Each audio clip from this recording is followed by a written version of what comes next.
धवला या शुभ्रवस्त्रावृता या वीणावरदण्डमण्डितकरा या श्वेतपद्मासना या ब्रह्माच्युतशङ्करप्रभृतिभिर्देवैः सदा वन्दिता सा मा पातुं सरस्वतीं भगवतीं निशेषजाड्यापहां।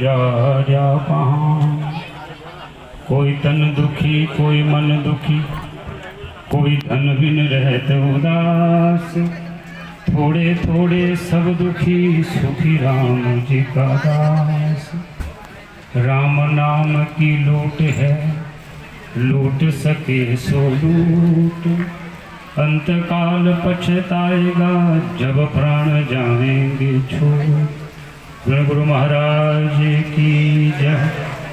जगदियाँ जोता वाली माता तेरी सदा ही जय। सबसे पहले मैं अपने गुरु जी के चरणों में वंदन करता हूँ। तत्पश्चात हम माता रानी के चरणों में आए हैं। माता रानी को भी साक्षात धन्यवाद प्रणाम है। आप जितने भी यहाँ बैठे हो आपके चरणों में मेरा प्रणाम है, क्योंकि आप भी कोई छोटी मोटी आत्मा नहीं, एक महान आत्मा है। माता रानी का जागरण, सत्संग, गुरु का, इसमें उनके कृपा के बिना नहीं बैठा जा सकता। आप यहाँ जितने यहाँ बैठे हैं, विशेष गुरु और माता रानी कृपा है, एक महान आत्मा है जो आप इस प्रांगण में बैठे हो। नहीं तो इस टाइम काफ़ी से गांव में आदमी कुछ बैठे होंगे, सोए होंगे। आप में कुछ भगवान की ऊपर विशेष कृपा है आपके ऊपर, जो आप धरा सागर में यहाँ बैठे हो। माता रानी की विशेष कृपा है। देखो, हम चाहे भागवत सुनते हैं, रामायण सुनते हैं, जो माँ होती है उसको सत्य का रूप माना गया है, भक्ति को माता का रूप माना गया है। एक माता ही है जो सच्ची भक्ति और सत्य का ही ज्ञान हमें देती है।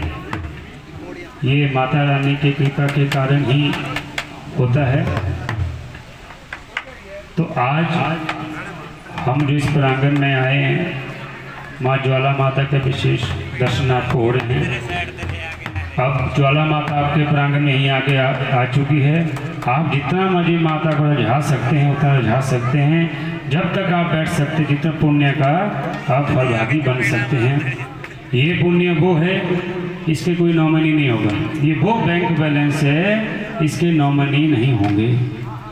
जो हम यहाँ संसार सागर जितना हम अर्जित करते हैं, धन से संबंधित ले लो, उसके नॉमिनी बहुत है। जब हम धरा सागर से चले जाएंगे वो यहीं रह जाएगा। ऊपर हमारे यही परंपरा, यही संस्कार जाएंगे जो हम यहाँ बैठे माता रानी का गुणगान कर रहे हैं। अभी गुरु जी सुन रहा था मैं कि 55 साल हो गए हैं। बड़े हर्ष है हमें। हमारे दादा जो गुरु जी के टाइम से ये परंपरा चली आ रही है, आज हमारे तक ये परंपरा पहुंची है। आप जो आयोजक है इसके, आपके ऊपर भी माता रानी की विशेष कृपा है, गुरु जी की कृपा है। नहीं तो दूसरी पीढ़ी आज किसी की नहीं मानती। आपके गुरु जी के ऊपर विशेष कृपा है कि आप इतनी पीढ़ी तक इसको दरोतर चलते आ रहे हैं। ये आपकी नहीं, ये माता रानी की आपके ऊपर कृपा है। ऐसे ही धर्म कर्म के काम करते रहे तो हमेशा हम चाहते हैं कि ये हमें निरंतर चलते, जब तक संसार सागर है आपका ये कार्यक्रम निरंतर चलते हैं। माता रानी से हम गुजारिश करते हैं। आप सब आए यहाँ पे। 3 प्रकार के दुख होते हैं, आध्यात्मिक, भौतिक, दैविक। तीनों दुखों को क्षमा करने वाली माता भगवती है। अब माता को मैं बता दूं, माता की क्या विशेषता है।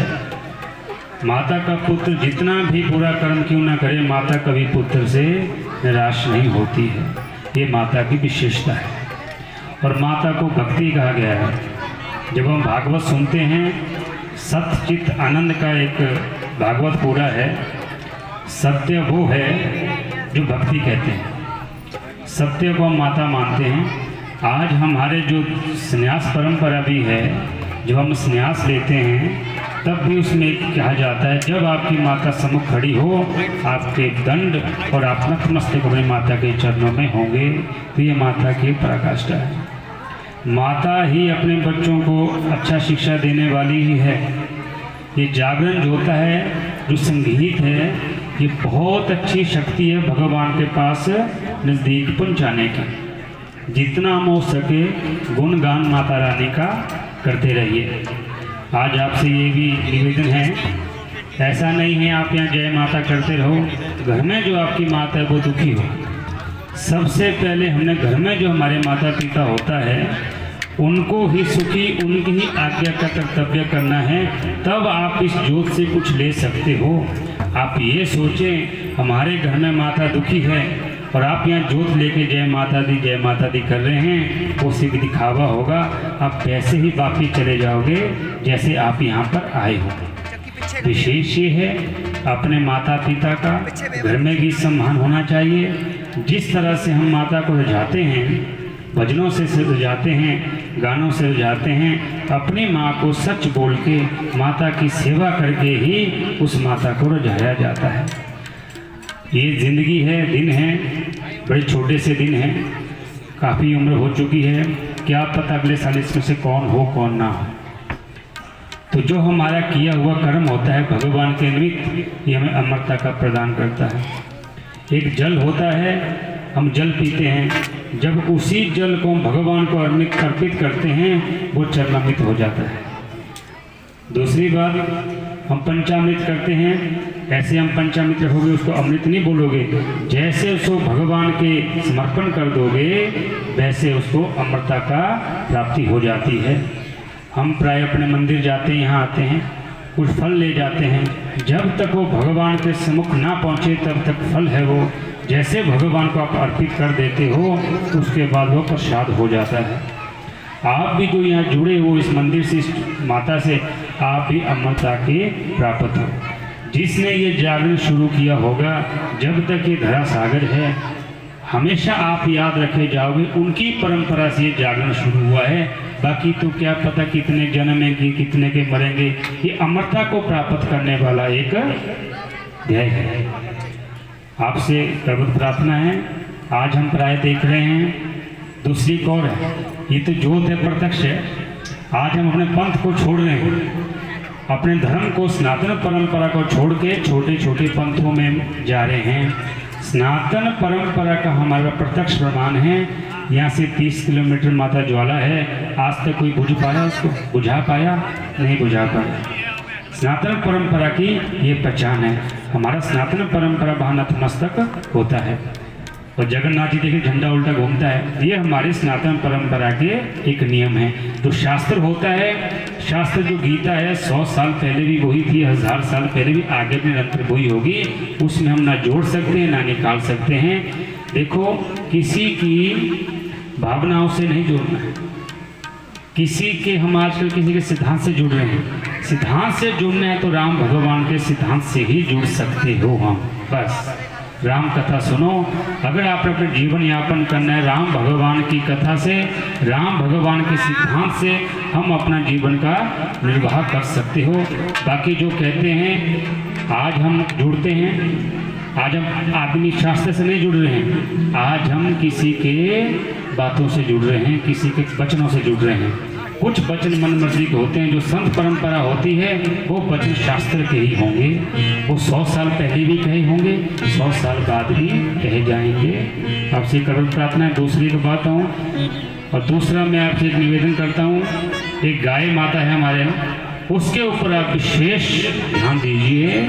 आप हो सकते हैं गौ माता के ऊपर विशेषण, चलता फिरता भगवान गौ माता हमारे धरा सागर में है। जब तक हम गौ का संरक्षण, गौ की सेवा, गौ के ऊपर ध्यान नहीं दोगे, हमारे किए हुए जब तब नियम सब निरर्थक है। मैं आपको एक और बता दूं, हम चाहे संत हो, आप गृहस्थी हो, जितना भी आप पूजा कर लो, जितना शंकर भगवान का अभिषेक कर लो, अगर गौ माता का 21 दिन भी आपने सेवा भाव से कर लिया तो वो सारा फल गौ माता 21 दिन में देगी। आज हम जय माता जय श्री राम बोलते हैं, हमें पता होना चाहिए जो राम की जन्मभूमि है वो भी गाय ने ही हमें दी हुई है।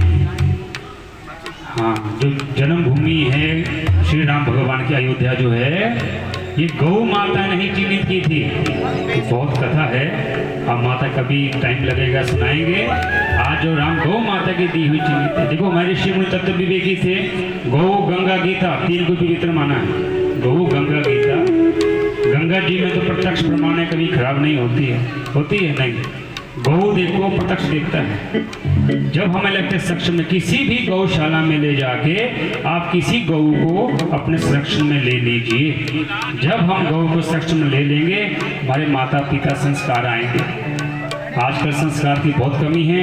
आज हम बच्चों की पढ़ाई के पीछे चले संस्कार नहीं दे पा रहे हैं। संस्कार विहीन जो बच्चा होता है, जितनी आप बच्चों की कमाई कर लो, एक उल्टा काम ऐसा करेगा, वो जितनी कमाई होगी एक क्षण में बच्चे के ऊपर लगानी पड़ेगी। आज संस्कार की बहुत कमी है। आप बच्चों को संस्कार गुरुजनों के पास ही मिलेगा। ऐसे माता रानी के भजन कीर्तन आप करते रहिए। बाकी अब भोजन भी, जो भोजन है ये प्रसाद है। आज प्राय क्या होता है, घर में भोजन बनता है, कोई भी अपने भोजन की एक कौली भगवान के पास नहीं ले जाता है। ले जाता है कोई नहीं, वो हमारा खत्म हो चुका है, वो परंपरा ही खत्म हो चुकी है। इसलिए आज हम जो भंडारे देते हैं, इसमें हम चाहे भंडारे के रूप में माता रानी को हम हमेशा भोजन का भोग लगाते हैं। ये जो भोग, ये प्रसाद है, इस प्रसाद को ग्रहण के हमें चलना चाहिए। थोड़ी जिंदगी जीने का कोई सूत्र है। अगर आप 70 साल जीते हो, 365 से गुना कर लो, कुछ हज़ार दिन होते हैं। कितने आप जी चुके हो, वापिस नहीं आएंगे। कितने बचे हो, उसमें रातें निकाल दो। बड़े सीमित से दिन हमारे पास होते हैं। उसको कैसे जीना है भगवान के प्रति, हमें वो करना चाहिए। दूसरा, गुरु बनाना ज़रूरी है।